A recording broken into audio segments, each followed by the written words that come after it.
Hello everyone, Dangi academy पर आप सभी का स्वागत है। इस एकेडमी पर सभी कंपटीशन एग्ज़ाम की प्रिपरेशन करवाई जाती है। जैसा कि हमने अपना आगे की एग्ज़ाम की प्रिपरेशन के लिए अभी से स्टडी करना स्टार्ट कर दिया है। क्यों हम अपना रोज़ रोज़ टाइम वेस्ट करें, क्योंकि एक एक दिन हमारा निकलता जा रहा है। एग्ज़ाम का नोटिफिकेशन कभी भी आए, नोटिफिकेशन आने से पहले ही हमें प्रिपेयर हो जाना है, क्योंकि जब नोटिफिकेशन आ जाता है आपका फॉर्म फिलिंग के लिए तो उसके बाद तो सिर्फ आपको रिवीजन करना चाहिए, तभी आपकी स्टडी बेस्ट होगी। और फिर आप ये आराम से सिर्फ आप टेस्ट लगाते जाइए, क्योंकि उसके बाद मैं आप लोगों को डेली टेस्ट प्रोवाइड करूँगी। तो आप टेस्ट देते जाइए और सिर्फ ऑब्जेक्टिव्स पर ध्यान दीजिए। तो क्या होगा कि ज़्यादा से ज़्यादा ऑब्जेक्टिव्स भी कवर हो जाएंगे और हमारा रिवीजन भी हो जाएगा। तो इससे क्या होता है कि एग्ज़ाम क्वालिफाई करने के चांसेस बढ़ जाते हैं। और यदि आप लोग इस चैनल पर नए हैं तो सबसे पहले चैनल को सब्सक्राइब कर लीजिए, साथ ही साथ आप बेल आइकन को भी प्रेस कर दीजिए ताकि जब भी नया वीडियो अपलोड हो तो आपके पास उसका नोटिफिकेशन पहुंच जाए। और यदि ये वीडियो आपको अच्छा लगे तो इसे लाइक कीजिए। तो आइए स्टार्ट करते हैं। जैसा कि मुझे आप लोगों की कमेंट्स आई थी कि मैम फिजिक्स का पढ़ाइए, तो फिजिक्स का ही टॉपिक है ये, ध्वनि या फिर साउंड। तो इससे तो आप सभी परिचित ही होंगे। और एक कमेंट्स और बार बार पूछी जाती है कि मैम हम कहाँ से पढ़ें। तो यदि आप सेल्फ स्टडी भी करना चाहते हैं तो आप अपनी 11th-12th की बुक से पढ़िए, क्योंकि वो टॉपिक ऑलरेडी आपके पढ़े हुए हैं तो आपको ज़्यादा अच्छे से समझ में आएगा। और बाकी मैं आपको प्रोवाइड करवा ही रही हूँ। इसके बाद भी आपको कोई डाउट आता है तो आप मुझे कमेंट्स कीजिए, मैं आपकी प्रॉब्लम का सॉल्यूशन या उसका आंसर देने की कोशिश ज़रूर करूँगी। देखिए, ध्वनि क्या होता है। ध्वनि एक ऊर्जा का रूप है जो हमारे कानों में सुनने की संवेदना उत्पन्न करती, यानी देखिए ये संवेदना उत्पन्न करिए, उसी से हमें सुनाई दे रहा है।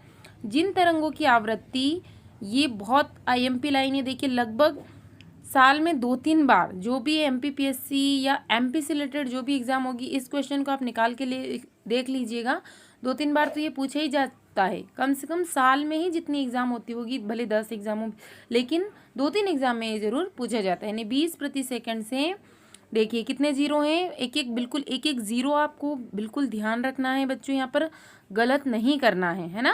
तो ये 2 लाख प्रति सेकंड के बीच में होती तरंगों की आवृत्ति 20 प्रति सेकंड से 2 लाख प्रति सेकंड के बीच में होती है, जिनकी अनुभूति हमें अपने कानों के द्वारा होती है, और उसी को हम क्या कहते हैं, ध्वनि कहते हैं। आगे देखते हैं।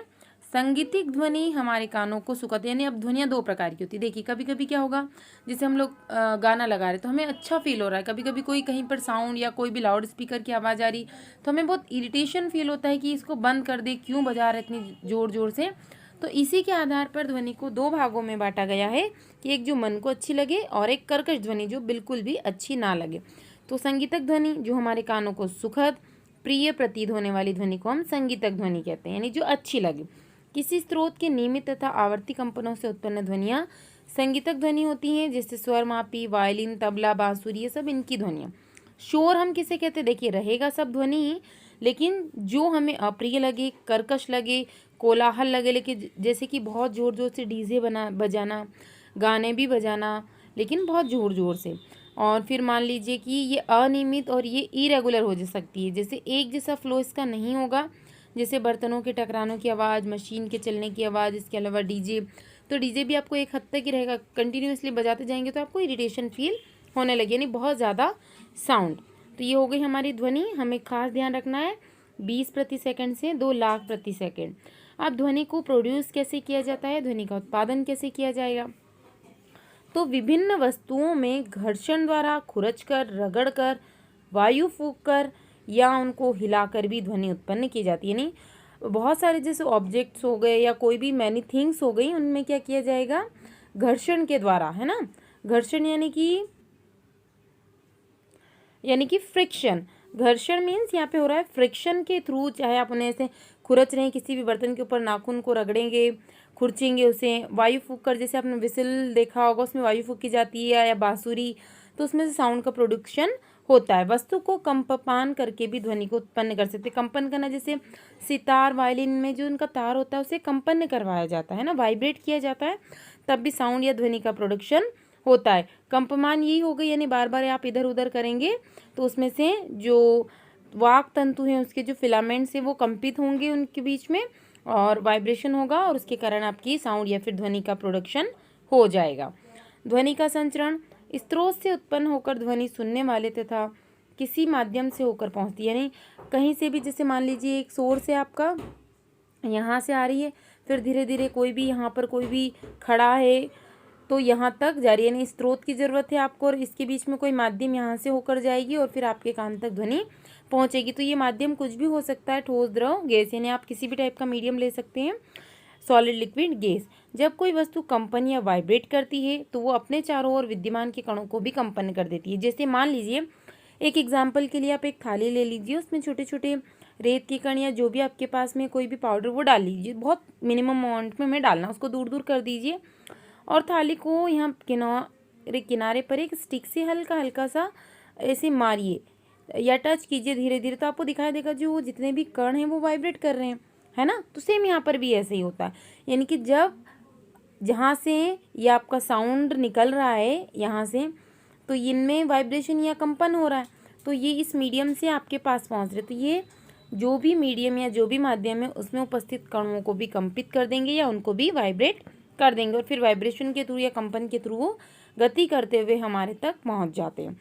अब सबसे पहले क्या होगा, जो कंपमान या वाइब्रेशन है वस्तु के संपर्क में रहने वाले माध्यम के उससे होंगे, फिर वो संतुलित अवस्था बनाएंगे। यदि संतुलित अवस्था नहीं बनेगी तो जो आवाज़ है वो बीच में ही खत्म हो जाएगी, हम तक नहीं पहुंचेगी।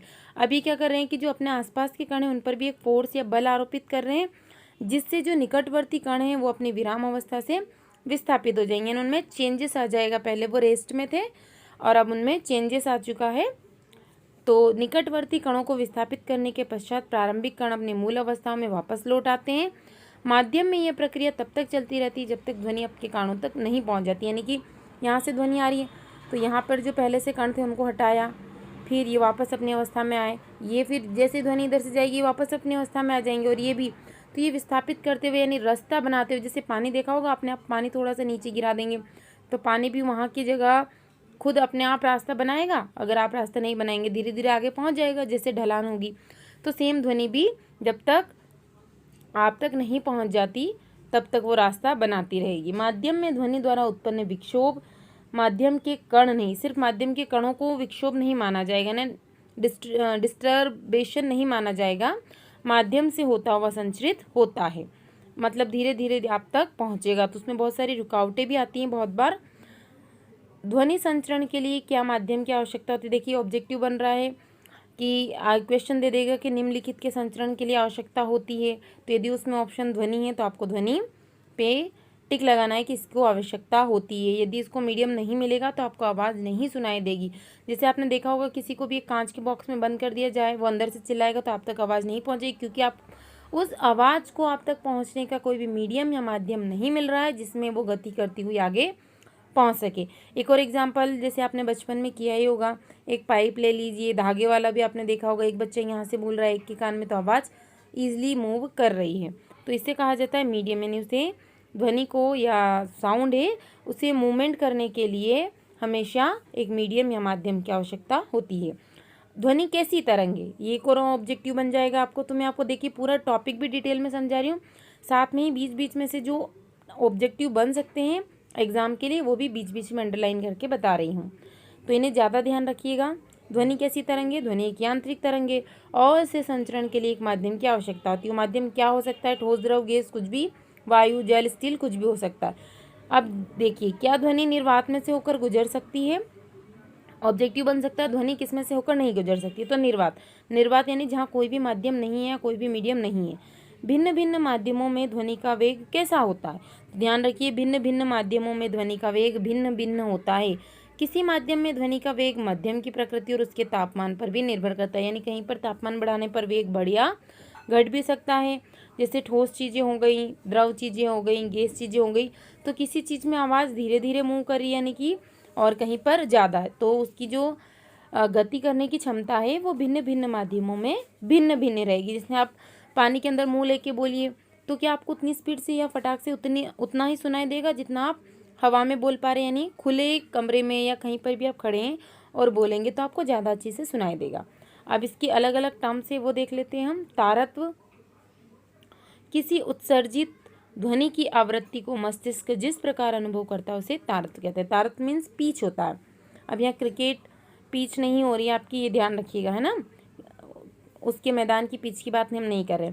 अब कोई भी सोर्स है आपका या स्रोत है, वहाँ से ध्वनि ये साउंड निकल रहा है, तो उसकी जो फ्रिक्वेंसी है यानी आवृत्ति है वो हम तक पहुंच रही है, उसे हमारा ब्रेन या मस्तिष्क फील कर रहा है, अनुभव कर रहा है। तो कितनी स्पीड से वो उसे कर पा रहा है, कैसे समझ पा रहा है, उसी को उसका तारत्व या पिच कहा जाता है। तो क्वेश्चन ऐसे पूछे जा सकते हैं कि निम्न में से किसकी तारत्व या पिच सबसे ज़्यादा है या सबसे कम है। किसी स्रोत का कंपन जितनी शीघ्रता से होगा यानी कि जितना ज़्यादा वाइब्रेशन फास्ट होगा उसकी फ्रीक्वेंसी या उसकी आवृत्ति उतनी ही ज़्यादा होगी। देखिए आप, जैसे मैंने थाली बताई, थाली को बहुत ज़्यादा स्पीड से पीटी है तो उसमें क्या होगा, ज़्यादा वाइब्रेशन या ज़्यादा कंपन होंगे तो उसकी फ्रीक्वेंसी उतनी ही बढ़ जाएगी। अब हमें ऐसे ही ध्यान रखना है, वाइब्रेशन ज़्यादा फ्रीक्वेंसी ज़्यादा तो कंपन ज़्यादा यानी आवृत्ति भी ज़्यादा। तो इसी प्रकार जिस ध्वनि का तारत्व कम होता है यानी पिच कम होती है उसकी आवृत्ति भी कम होती है। कैसे ध्यान रखेंगे, कंपन, आवृत्ति और तारत्व तीनों एक साथ बढ़ते हैं, तीनों एक साथ घटते हैं, ऐसे ध्यान रखिए आप। इसी प्रकार जैसे तारत्व कम है तो उसकी आवृत्ति कम, जैसे जैसे तारत्व बढ़ा ध्वनि पतली और तीक्ष्ण होती जाती है और तारत्व घटता है तो ध्वनि मोटी और सपाट। यहाँ पर बच्चे बहुत बार कंफ्यूज हो जाते हैं, जैसे क्वेश्चन आता है बहुत बार कि निम्नलिखित में से किसका तारत्व सबसे ज़्यादा होता है, मच्छर का, शेर का, या 2-3 और दे देंगे तो यहाँ शेर लगा के आ जाता है कि शेर बहुत ज़ोर से चिल्लाता है, जबकि ऐसा नहीं होता। जिसकी आवाज़ मोटी है उसका तारत्व क्या होगा, उसका तारत्व कम है। अब कैसे ध्यान रखेंगे, तार आप, मैं सिर्फ याद करने के लिए आपको ट्रिक बता रही हूँ, बाकी आप इसको अदरवाइज मत लीजिएगा। जैसे तार बहुत ज़्यादा मोटे मोटे नहीं बनाए जाते, लगभग एक एवरेज तौर पर बता रही हूँ मैं कि जो हमारी केबल के अंदर तार होते हैं तार पतले पतले बनाए जाते हैं। तो तार कैसा रहेगा, पतला, ठीक है, तार कैसा होना चाहिए, पतला। तो तारत्व ज़्यादा किसका होगा, ज़्यादा तार किसके अंदर रहेंगे, जो पतले तार रहेंगे। आप एक केबल के अंदर ज़्यादा तार कब डाल पाएंगे, जब वो पतले रहेंगे, मोटे रहेंगे तो नहीं। तो अब ध्यान रखिएगा, पतला रहेगा आवाज़ तो ज़्यादा रहेगा तारत्व, यानी पतले रहेंगे तार तो केबल में ज़्यादा चले जाएंगे। यानी यदि आपकी आवाज़ पतली है तो तारत्व रहेगा आपका ज़्यादा। इस टाइप से आप इसको याद रख सकते हैं। तो मच्छर की आवाज़ कैसी होती है, पतली होती है, इसलिए इसका तारत्व ज़्यादा, क्योंकि मैंने जैसे आपको बताया ना, पतले पतले तार केबल के अंदर ज़्यादा, मोटे मोटे तार कम। तो यदि कम है तो तारत्व कैसा हो गया, घट जाएगा। यानी जहाँ आप 10 तार डाल पा रहे थे वहाँ 5 ही तार डाल पाएंगे तो घट गई ना क्वांटिटी। तो जो शेर की दहाड़ होती है उसका तारत्व कैसा होता है, कम, क्योंकि आवाज़ कैसी है, मोटी। तो ध्यान रखिएगा, एक बच्चे की आवाज़ का तारत्व ज़्यादा होता है, एक औरत की आवाज़ का तारत्व ज़्यादा होता है, किसकी तुलना में, एक आदमी की आवाज़ की तुलना में। समझ में आ गया होगा आपको। फिर भी कोई डाउट हो तो मुझे कमेंट्स कर दीजिएगा। ये ऑब्जेक्टिव बहुत बार पूछा गया है तारत्व से रिलेटेड। देखिए निम्न तारत्व की ध्वनि, ये निम्न तारत्व की है जिसका तारत्व कम है, मोटी आवाज़ है तो इसका तारत्व कम है, ये पतली आवाज़ है, देखिए उच्च तारत्व हो गया इसका। निम्न तारत्व की ध्वनि की आवृत्ति कैसी होगी, कम होगी। तो मैंने आपको बता दिया कि तीनों चीज़ें लाइन में कम होगी, है ना, कंपन कम, तारत्व कम और आवृत्ति भी उसकी कम। अधिक तारत्व, अधिक आवृत्ति और अधिक कंपन। तो देखिए अधिक कंपन हो रहे हैं तो अधिक फ्रीक्वेंसी हो गई और अधिक आपकी पिच भी हो जाएगी। ध्वनि की तीव्रता तथा प्रबलता यानी उसकी इंटेंसिटी को और उसकी कितनी स्ट्रॉन्ग है उसको मेजरमेंट किया जा रहा है। तो ऊर्जा की वह मात्रा जो ध्वनि तरंगों के साथ उस स्थान पर ध्वनि की संचरण दिशा के लंबवत माध्यम के एकांक क्षेत्रफल में से प्रति सेकंड गुजरती है, ध्वनि की तीव्रता कहलाती है। और ध्वनि की प्रबलता ध्वनि की तीव्रता पर निर्भर करती है। तो देखिए ये क्या है, एनर्जी का एक फॉर्म है ध्वनि, it is a form of energy. और ये क्या कर रहा है कि जो साउंड वेव्स है वो कहाँ से, जो उनके मूवमेंट करने की जो डायरेक्शन है वो क्या रहेगी, पर्टिकुलर लॉन्गिट्यूडाइनल रहेगी। जो भी आपका मीडियम है उसके लॉन्गिट्यूडाइनल रहेगी। और मान लीजिए एकांक क्षेत्रफल मीन्स हो जाएगा यहाँ पे 1 यूनिट एरिया, और उसमें पर सेकेंड निकलेगी। 1 यूनिट एरिया में से पर सेकेंड कितनी वेव्स लॉन्गिट्यूडाइनल मूव कर रही है, वही उसकी इंटेंसिटी कहलाती। एक बार और मैं आपको बता देती हूँ, जो बच्चे इंग्लिश मीडियम के हैं, पर सेकेंड पर यूनिट एरिया, कोई भी आपने एक एरिया डिसाइड कर लिया तो पर यूनिट एरिया, इन पर यूनिट एरिया पर सेकेंड जो भी आपकी साउंड वेव्स है वो लॉन्गिट्यूडाइनल पास हो रही है, it is known as intensity of sound. और जो प्रबलता है यानी कि वो कितना स्ट्रॉन्ग उसका बिहेवियर है वो हमेशा डिपेंड करेगा उसकी इंटेंसिटी पे। यदि वो ज़्यादा उसकी इंटेंसिटी है तो वो प्रबल हो जाएगी, वो ज़्यादा स्ट्रॉन्ग साउंड हो जाएगा। तो क्या है, एक निश्चित राशि है ना, अतः इसे मापा जा सकता है। तो इट कैन बी मेजर्ड, इसको मेजर हम कर सकते हैं। और जो इंटेंसिटी है साउंड की, उसको आई से, ध्वनि की तीव्रता को आई से दर्शाया जाता है। और उसका जो मात्रक है यानी जो यूनिट है वो है जूल पर सेंटीमीटर स्क्वायर। जूल प्रति सेंटीमीटर स्क्वायर में नाप सकते हैं या फिर वॉट प्रति मीटर स्क्वायर में नाप सकते हैं। तो अब आपको क्या क्या याद रखना है यहाँ पर, ये कैसी राशि है और कैसे मापा जा सकता है, मेजरमेंट किया जा सकता है, इसे किससे दर्शाते हैं, इसका मात्रक और ये डेफिनेशन। ठीक है, अब देखते हैं ध्वनि की गुणता। गुणता यानी टिम्बरनेस या टिम्बर। ध्वनि की गुणता वह अभिलक्षण है जो समान तारत्व तथा प्रबलता की दो ध्वनियों में अंतर करने में सहायता करता है। अब कभी कभी क्या हो रहा है कि सेम पॉइंट पे मान लीजिए दो साउंड प्रोड्यूस हो रहे हैं, है ना, तो इनकी क्या है, पिच भी समान है और इनकी इंटेंसिटी भी समान है। तो आप इसमें डिफ्रेंशिएट नहीं कर पाएंगे कि कौन सा साउंड कौन सा है। तो दो ध्वनियाँ एक ही जगह से निकल रही है, दोनों का तारत्व और प्रबलता एक जैसी है। तो जो टिम्बर है वो हमें ये पहचान करने में, या ध्वनि की जो गुणता है वो ये पहचान करने में हमारी मदद कर रही है कि कौन सी ध्वनि कौन सी है। दोनों को हम अलग अलग पहचान सकते हैं। देखिए, एकल आवृत्ति की ध्वनि को टोन कहते हैं। अनेक आवृत्तियों के मिश्रण से उत्पन्न ध्वनि को स्वर, और यह सुनने यानी जिसकी फ्रीक्वेंसी बिल्कुल एक है उसको क्या कहा जाएगा, टोन। और जिनकी ज़्यादा फ्रीक्वेंसी रहेगी यानी मिक्सचर हो गया तो उसको हम कहेंगे स्वर, ये तो वॉवेल्स। और ये सुनने में हमें अच्छी लगती है, जैसे सारे गामा पा ये सब बनाया गया है मिक्स करके। तो जब कोई भी वाद्य यंत्र है आपका, कोई भी म्यूजिकल इंस्ट्रूमेंट है, उसकी यदि फ्रीक्वेंसी जो है, किसी भी फ्रीक्वेंसी से उसे साउंड प्रोड्यूस किया जा रहा है और उसके साथ साथ दूसरी फ्रीक्वेंसियों के भी साउंड प्रोड्यूस किए जा रहे हैं, तो उन्हें हम कहेंगे अधिस्वरक। जैसे आपने कोई वाद्य यंत्र ले लिया, उसमें से एक आवृत्ति की ध्वनि बनाई, जैसे वायलिन, और ये आपने देखा होगा सा बजाया, फिर उसमें से गा बजा दिया, फिर रे बजा दिया, तो अन्य आवृत्ति की ध्वनि भी उसमें से निकाल दिए, तो इन्हें कहा जाएगा अधिस्वरक, है ना, मल्टीपल वोवेल्स वाला। तो किसी ध्वनि की गुणता उस ध्वनि में मूल स्वरक के साथ उत्पन्न होने वाले अधिस्वरक की संख्या तथा उनकी अपेक्षता तीव्रता पर निर्भर करती है। तो टिम्बर किस पर निर्भर कर रहा है कि जो मूल यानी जो बेस था उसका कौन सा साउंड प्रोड्यूस कर रहा था, उसके साथ वो और कितने टाइप के साउंड को प्रोड्यूस कर सकता है, वही उसकी अपेक्षित तीव्रता हो जाएगी। अब ध्वनि की चाल कैसे निकाली जाती है, तो इसके न्यूमेरिकल्स पूछे जाते हैं। तो देखिए, अगर आप इसको समझ लेंगे, फॉर्मूला याद रहेगा, तो आप इजीली कर पाएंगे। किसी माध्यम में विक्षोभ जिस गति से संचरित होता है उसे ध्वनि की चाल अथवा वेग कहते हैं। यानी कि कोई भी विक्षोभ या कोई भी जो आपका साउंड है वो जिस स्पीड से मूव कर रहा है वही उसकी वेलोसिटी हो जाएगी। तो किसी माध्यम में ध्वनि की चाल मुख्यतः माध्यम की प्रत्यास्था घनत्व पर निर्भर करती है। तो जो आपकी वेलोसिटी है या स्पीड ऑफ साउंड है वो डिपेंड करेगा आप उस मीडियम की इलास्टिसिटी और उसकी डेंसिटी पे।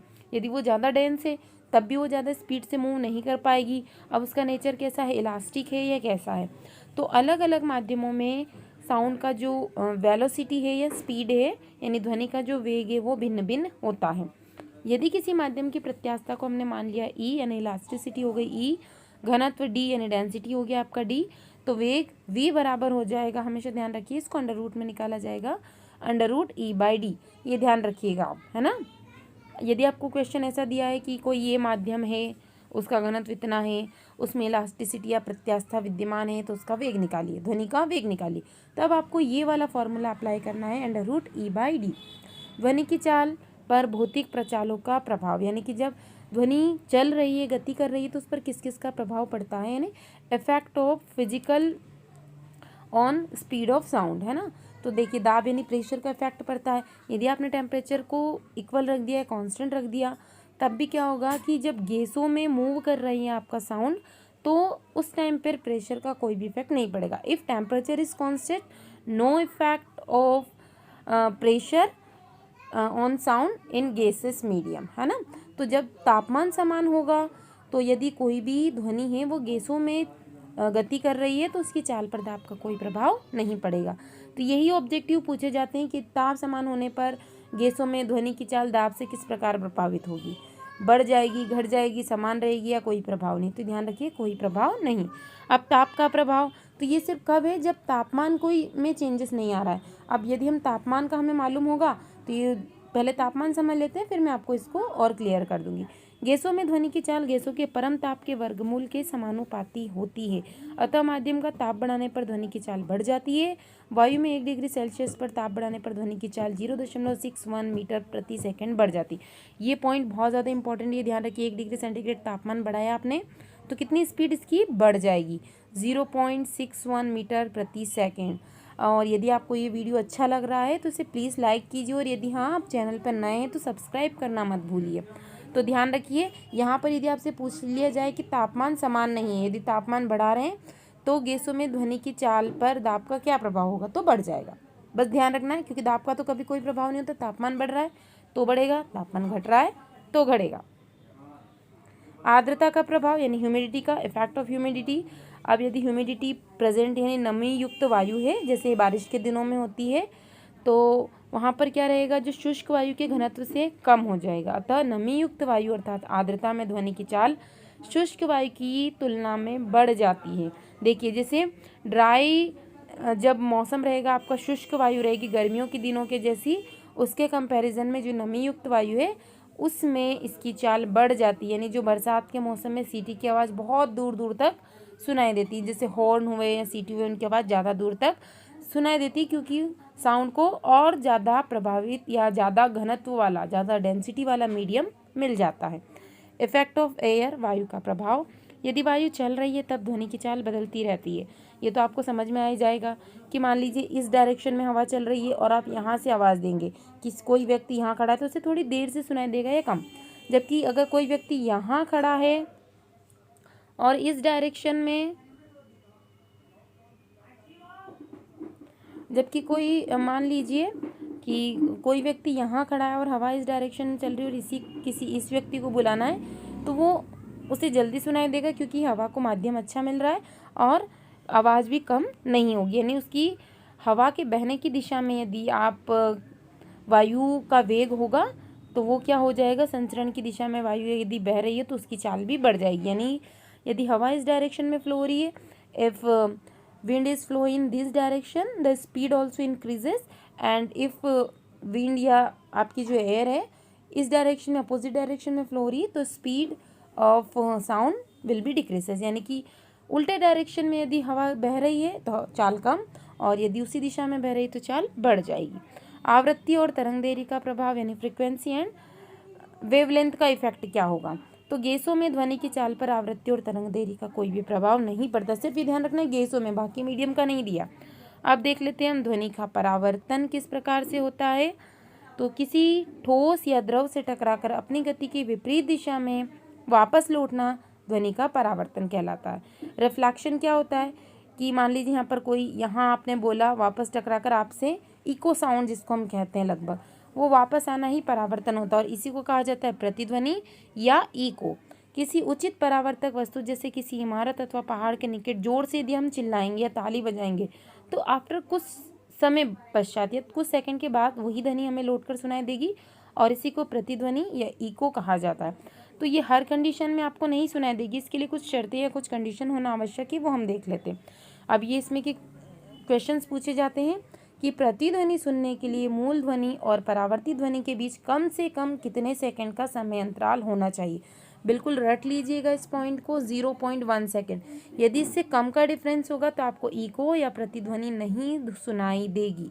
जैसे आपने एक खाली कमरे में खड़े हैं तो यहाँ से आपने बोले तो आपको इतने सेकंड का आपकी आवाज़ में डिस्टेंस होना चाहिए, यानी जहाँ से वो टकरा कर आ रही है आपने बोला और उससे, यदि इससे कम डिफरेंस होगा तो आपको सुनाई नहीं देगा। स्पष्ट प्रतिध्वनि के लिए अवरोधक की ध्वनि स्रोत से न्यूनतम दूरी 17.2 मीटर अवश्य होनी चाहिए। देखिए, अब ऐसा नहीं कि कितना भी बड़ा हॉल हो, कितना भी छोटा कमरा हो, हर जगह आपको इको या प्रतिध्वनि मिलेगी, तो ऐसा नहीं होता। अब जहाँ पर स्रोत, या मान लीजिए आप ही जहाँ खड़े हैं जिस कमरे में, और जहाँ से इको होगा मान लीजिए इस दीवार से, तो इसके बीच में कम से कम डिस्टेंस होना चाहिए 17.2 मीटर का। यदि इससे कम होगा तो आपको इको नहीं सुनाई देगा। प्रतिध्वनि के लिए अवरोधक का आकार बड़ा होना चाहिए ना, यदि अवरोधक यानी जो बैरियर है वो बड़ा होना चाहिए। यदि आपसे वो छोटा है तो आपको नहीं सुनाई देगा। तो क्या होना चाहिए कि जो भी बैरियर है जहाँ से आपकी आवाज़ वापस लौट कर आ रही है वो कैसा होना चाहिए, बड़ा होना चाहिए। यदि वो आपसे छोटा है, यानी आप किसी बॉक्स के अंदर बोलेंगे अपना मुँह लेके, तो आपको इको फील नहीं होगा, प्रतिध्वनि फील नहीं होगी। अब प्रतिध्वनि किस काम में आती है, इको किस काम में आता है, तो ये ध्वनि की चाल याद करने में आता है। अब देखिए समुद्र इतना बड़ा, तो वहाँ पर आप इंच टेप लेकर नहीं जाएंगे मेजरमेंट करने के लिए कि समुद्र कितना गहरा है, कितना लंबा है, कितना चौड़ा है। तो यहाँ पर क्या किया जाता है, अल्ट्रासोनोग्राफी का यूज़ किया जाता है समुद्र की गहराई नापने में। और समुद्र के अंदर बर्फ़ की चट्टान, कोई भी पहाड़ या कोई सामान डूब गया है, या आपका एरोप्लेन है या वायुयान है कितनी ऊंचाई पर है, उसकी हाइट ज्ञात करने के लिए, ऊंचाई, गहराई, ये सब ज्ञात करने के लिए इको या प्रतिध्वनि का उपयोग किया जाता है। अब देखिए कैसे ज्ञात किया जाता है। यदि ध्वनि स्रोत से प्रेषित ध्वनि और वस्तु से परावर्तित ध्वनि के बीच समय अंतराल को टी मान लिया, तो स्रोत से वस्तु की दूरी। अब ये फॉर्मूला आपको याद रखना। अब आप बोलेंगे मैडम हमने तो सब पढ़ा था, हमको फिर भी समझ में नहीं आ रहा है। तो समझ में आ गया होगा, लेकिन ये फॉर्मूले आपको याद करने होंगे, तभी आप फिजिक्स के न्यूमेरिकल्स कर पाएंगे। तो ये बहुत ज़्यादा टफ नहीं है, आप याद कर सकते हैं इन्हें। तो आप चाहे तो अपनी एक नोटबुक भी बना सकते हैं, उसमें इस टाइप के फॉर्मूला लिखते रहें, तो बार बार रिवाइज होता रहेगा। जब आपको टाइम मिले तो आप उसे खोल खोल कर देखिए, तो आप भूलेंगे नहीं। एग्ज़ाम कभी भी हो, हमें ये वेट नहीं करना, हमें तो अभी से प्रिपरेशन करना है। तो जैसे ही फॉर्म आता है फिर हम तो सिर्फ रिविज़न करेंगे, तो हमारा सिलेक्शन बिल्कुल 100% हो जाएगा। जैसे मान लीजिए कि यहाँ से आपका साउंड प्रोड्यूस किया जा रहा है, फिर ये यहाँ से टकरा कर वापस आएगा, तो उसने ये मान लिया कि इन दोनों जाने और आने के बीच में जो टाइम लगा है वो टाइम टी है, जो भी उसकी वैल्यू आएगी। तो अब इसका डिस्टेंस कैसे निकालेंगे, तो v इंटू टी, क्योंकि गया और आया, और क्योंकि 2 हो गए है ना। क्यों लिया है 2 नीचे, क्योंकि एक तो उसने ये ट्रैवल किया जाने में, फिर ट्रैवल किया आने में, इसलिए 2 से इसको डिवाइड कर दिया। इसका आंसर आ जाएगा। इसका न्यूमेरिकल्स करके देख लेते हैं हम। देखिए कोई प्रतिध्वनि 3 सेकंड के बाद आपको सुनाई देती है। यदि ध्वनि की चाल 340 मीटर प्रति सेकंड हो, तो ध्वनि स्रोत से परावर्तक की सतह के बीच की दूरी ज्ञात कीजिए। आप यहाँ खड़े हैं, आपने बोला, टाइम देख रहे थे आप, 3 सेकंड के बाद आपको सुनाई दिया। अब मान लीजिए आपको मालूम है कि इस मीडियम में जो ध्वनि की चाल है या स्पीड है वो 340 मीटर प्रति सेकंड है। तो यहाँ ध्यान रखिए पीछे यूनिट क्या दी है, मिनट दी हुआ हो, ये जो भी किलोमीटर या मिनट दिया हो तो आप उसे मीटर प्रति सेकंड में कन्वर्ट कर लीजिएगा। अब इसको क्या करना है कि हमें पूछा है कि ये जो परावर्तित या रिफ्लेक्टर वाली साइड है, यहाँ से लौट कर आने में कितना समय लगा, तो हमें फार्मूला मालूम है, हम उस फार्मूले के थ्रू इसको करेंगे। देखिए क्या फार्मूला था हमारा, v इंटू टी अपॉन 2। तो ध्वनि की चाल दी हुई थी हमें 340, डायरेक्ट वैल्यू रखना है। लगा समय कितना है आपका, 3 सेकेंड है, बस डायरेक्ट मल्टीप्लाई किया, इसको मल्टीप्लाई करके आप इजली निकाल सकते हैं। अब हमें क्या करना था, 2 से डिवाइड करना था, 2 से डिवाइड कर लिया, ये आपकी चाल आ गई। क्यों है, ये आंसर सही हो जाता, लेकिन देखिए डबल मूवमेंट किया ना। आप एक बार बेचारी गई साउंड और फिर आई, तो हमें तो सिर्फ इतना ही डिस्टेंस पूछना है। अगर ये दोनों को हम रख लेंगे तो ये डबल डिस्टेंस हो जाएगा। ओके, यानी जाने और आने में इतनी दूरी तय करी, तो सिर्फ यहाँ से यहाँ तक की दूरी कितनी हो जाएगी, 510 मीटर। अनुरणन किसी बड़े हॉल में उत्पन्न होने वाली ध्वनि दीवारों से बारंबार परावर्तन के कारण काफ़ी समय तक बनी रहती है, जब तक कि यहाँ इतनी कम ना हो जाए कि यहाँ सुनाई ही ना पड़े, या बारंबार परावर्तन जिसके कारण ध्वनि का स्थायित्व होता है, अनुरणन कहलाता है। यानी जो बड़े बड़े हॉल होते हैं वहाँ बहुत ज़्यादा इको होगा। यानी इस टाइप से, इसलिए आपने देखा होगा कि उनकी जो दीवारें हैं वो गोलाकार बनाई जाती हैं। नहीं तो क्या होगा कि कोई स्पीकर यदि बोल रहा है तो उसको बार बार वो साउंड सुनाई देगा, और वो जो लाइन बोल रहा है वो तो उसे सुनाई नहीं देगा, क्योंकि बहुत ज़्यादा मिक्सअप हो जाएगा साउंड्स का। तो यहाँ पर क्या होता है, इसलिए उनको गोलाकार बनाया जाता है। ध्वनि के बहुल परावर्तन के उपयोग मेगाफोन, लाउड स्पीकर, हॉर्न, तुरी, शहनाई, ये सब इस प्रकार बनाए जाते हैं कि इनकी जो आवाज़ है सभी दिशाओं में फैले, सिर्फ मतलब सभी दिशाओं में फैले बिना एक ही दिशा में जाए, तो इसलिए उनकी जो साउंड है वो बहुत क्लियर आता है और बहुत अच्छा सुनाई देता है। स्टेथोस्कोप आपको मालूम होगा डॉक्टर के पास होता है, एक चिकित्सा यंत्र है, और ये शरीर के अंदर हृदय और फेफड़ों में उत्पन्न होने वाली ध्वनि को सुनने के काम में आता है। तो ये सब इसी के ऊपर, इसी सिद्धांत के ऊपर काम करते हैं। उसके अलावा कंसर्न हॉल जो मैंने अभी आपको बताया, सम्मेलन, सिनेमा हॉल, इनकी जो छत होती है वो हमेशा आप ध्यान रखिएगा, अगर अभी तक आपने नोटिस नहीं किया तो इस प्रकार वक्राकार या गोलाकार बनाई जाती है। क्यों, क्योंकि जिससे कि जब परावर्तन के पश्चात ध्वनि हॉल के सभी भागों में पहुंच जाए। नहीं तो क्या होगा, यदि एक जैसी बनाई जाएगी तो जो देख रहा है उसको सिर्फ आगे आगे वाले लोगों को सुनाई देगा, पीछे वाले लोगों को नहीं सुनाई देगा। तो जब वो इस छत की दीवार से ऐसे ध्वनि टकराएगी तो सभी लोगों तक इक्वल साउंड उसका पहुंच जाएगा, चाहे वो आगे बैठे हों या पीछे बैठे हों। लग रहा है कि ये वीडियो बहुत ज़्यादा लंबा हो रहा है, तो एक काम करते हैं, ये वाला टॉपिक जो हम नेक्स्ट वीडियो में कंप्लीट कर लेंगे, जिससे आप बोर फील ना करें। तो बने रहिए दांगी एकेडमी के साथ। मिलते हैं नेक्स्ट वीडियो में।